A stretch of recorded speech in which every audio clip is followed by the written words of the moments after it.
protect the Roanoke Logperch. Well, they had a statement that they issued and it said between mile 21, 218.6 and 293.3, and I put a couple pins on this Google Earth map to show you where that is. And all that water there is all part of the Roanoke River watershed, which is a lot bigger than this, but this is the part that shows where it applies to Mountain Valley. But then MVP went on to list a number of streams, and I've got the list there. And it was maybe that they were only gonna stop work right next to those streams. Something they did with the Appalachian Trail was when they wanted to tell the visual impacts on the trail, which it parallels for about 80 miles, they took a picture of the ground that they would bore underneath on the Appalachian Trail, and that was their single photo that they took of the visual impacts of Mountain Valley Pipeline. I think they're doing the same kind of thing with streams and creeks, that they say that the only impact is when they actually cross them, and having a 70% slope right above them that they've cleared off, that they have excavators falling off of, that doesn't matter, even though it's putting tons of sediment out there. So they've deliberately adopted, and been allowed to adopt, a very narrow view. So let's look at what they left out. They forgot to mention the South Fork of the Roanoke River, which I've circled in orange. Their list does not include it, and that was something Rupert talked about. Doesn't include Bottom Creek, doesn't include Mill Creek. None of that's in there. But the Roanoke Logperch are affected by sediment that comes off the hills into those bodies of water, and the Roanoke Logperch live in the South Fork because they're too dumb to know when they get to the confluence of the North Fork and the main stem that they can't go upstream because it looks okay to them, and they live there. Well, then things got really weird.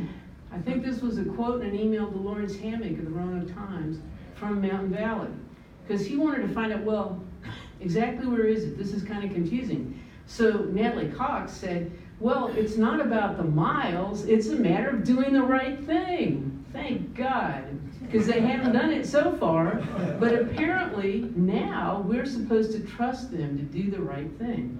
Well, let's take a closer look at that. First of all, the consulting report, the ESI report that Rupert mentioned, that report was written at the requirement of the Forest Service. So it only covered the North Fork of the river. But that report stated that sediment that was not captured in the upper waters of the North Fork would go all the way through Salem and Roanoke to Niagara Dam or Smith Mountain Lake. And MVP tried to keep that report secret in the FERC filings, and it's only because some of the people in this room said you can't do that it was even made public. But we know that they were allowed to adopt a totally faulty plan for erosion control, and we know that because the Forest Service got their permit pulled for using that same plan, and they're demanding a higher standard. But everywhere outside of the forest, they're still being allowed to do what they're not being allowed to do in the National Forest. It's completely and totally inadequate. And all the sediment that's going to come down the river is going to go all the way to Niagara Dam or Smith Mountain Lake. So how are they doing the right thing before the stop work? Well, these are pictures that Tina Badger took above Bradshaw Creek. I think it's Fort Lewis Mountain, the backside there. So on top you can see the muddy stuff coming right off the right-of-way. They had an excavator working there during the big rainstorm on July the 16th, I believe, or 15th. And then you can see on the picture on the bottom left, the torrent is the same torrent's on the left side of the picture. It's flowing onto Bradshaw Road. That's the bridge over Bradshaw Creek. The third picture shows you what the creek looked like. Okay, so that's how they were doing the right thing. On Poor Mountain, they dumped an excavator. Okay, they can't find it. First, they've chosen an almost impossible route. Second, they cannot get experienced pipeliners to work on this thing. And so they're sending inexperienced people out there. They don't care about their workers. They're telling them, I don't care if you don't know how to do this, get out there. And that this isn't the only one they flipped. This is over Yellowfinch Road going up Poor Mountain. They flipped that excavator, landed in a place that would have killed several observers had they not run away very quickly. So what happens when you have all this sediment and these steep slopes and it rains? Well, we found out. We found out in July, and I made a lengthy filing to DEQ about this. We have 3 gauges on the Roanoke River, thanks to the actions of the Roanoke City Council. USGS gauges that measure turbidity, that's the sedimentation, that cloudy stuff in the water. And there's one just above and one just below the MVP proposed crossing of the Roanoke River. And there's one down by Peters Creek Road where the river enters the city of Roanoke. And you can see this graph, you can see there were 2 rain events, the week of July 14th and then the week of July the 16th. Normally, the gauge would read less than 10 FNU units, okay? Way down at the bottom. It showed higher readings from this first event in July than ever did all of last year when we had a record rainfall year. And a lot more rain. We got a 1/4 inch at our house for that big spike. Apparently there was a localized storm, Kevin Myatt of the Roanoke Times told me, I put that in the filing, where it maybe rained 2 or 3 inches. Wow, that never happens here. Rained 2 or 3 inches near Bradshaw Creek. Okay. So that's how they were getting started, and this is what the result was. And how many people here saw this in Roanoke and Salem? Probably all the people who live down here. People on Bent Mountain couldn't see it. It stayed that day, it stayed that way for days. I had never seen it like that. I've only lived here since 2003. But this is what we have to look forward to repeatedly from this pipeline, because that's what they do. Well, guess who lives there? And I thought about this when I saw the river in Salem, Roanoke Logperch. Rupert gave a great lot of information about that. I think the thing I would say is a landslide upstream means dead Roanoke Logperch downstream. That's it. It's as simple as that. They cannot live in a muddy river like that. So what about after the stop work? Well, the next day, and we have dozens of photos like this, here they are on Fort Lewis Mountain. This photo was taken by a GIS expert who lives in Blackbird, Alan Moore. Fort Lewis Mountain, they got all the machinery they can get their hands on, working steadily above the watershed. So they didn't stop work at all. And people that are out there writing about it and observing it said that they're working as fast as they can, because they know they shouldn't be doing it. They just want to get away with it. Here's a picture taken very recently. This is now what air travelers will see as they enter and leave Roanoke, a pipeline alley. And it won't go away. All those steep slopes, we know it won't, because on Peters Mountain in Giles County, with a much smaller pipeline, there's a horrible scar on the mountain that is totally visible from 10, 15 miles away. That's what's going to happen throughout the Roanoke Valley. They have no idea what they're doing and they don't care. Okay, well, the landslide I told you. This company, Precision Pipeline, just got sued again. I didn't put this in here yet. That's really an oxymoron, isn't it? It is. It's an incredible name, Precision Pipeline.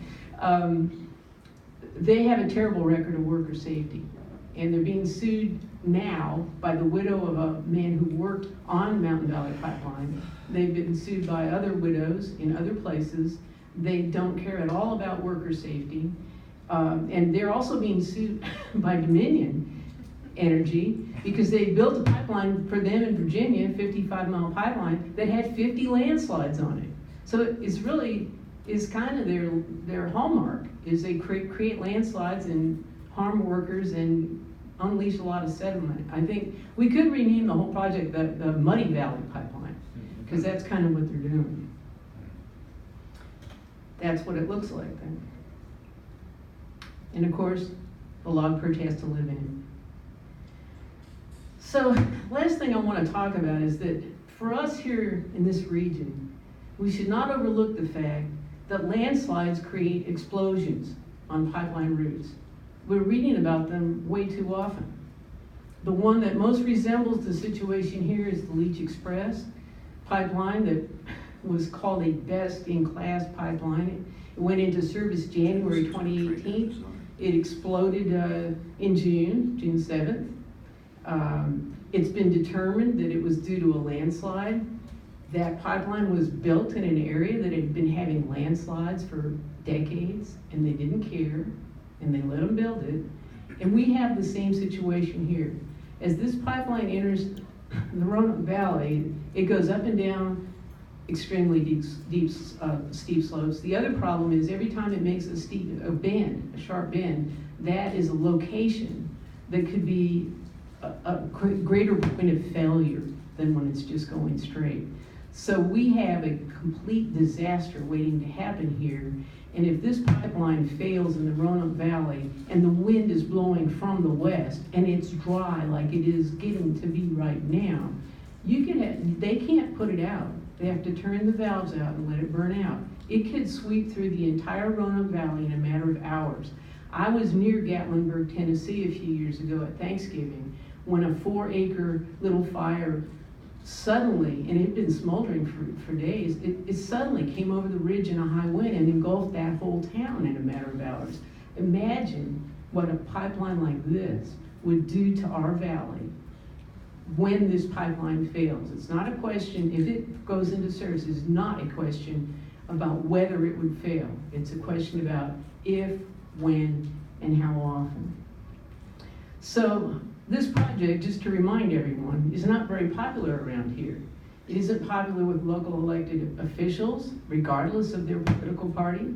It's not popular with some very, I consider rather moderate organizations like the Blue Ridge Parkway Foundation and the Trail Club. It's not popular with landowners who know the most about it. It's not popular with people who care about water, who care about the log perch, who care about the environment. Frankly, the only people that have really openly supported it here are the Roanoke Chamber of Commerce, Mountain Valley Pipeline and the Roanoke Chamber of Commerce, when they had a Roanoke gas official in charge of the executive committee. So kind of can see the relation. You want to make sure you include Franklin County Board of Supervisors. Didn't take a position, I thought. Well, yeah, they haven't opposed it. No, they haven't opposed it. Nor did Pennsylvania. I got one more slide. Represent Roanoke Valley should be on that list too. Well, I said it's a partial list. Thank you. So, my final slide. Do the right thing. Stop all the work now. You said you would stop it. Include the South Fork and its tributaries. A landslide upstream means a dead Roanoke perch downstream. Thank you. Thank you. Thank you.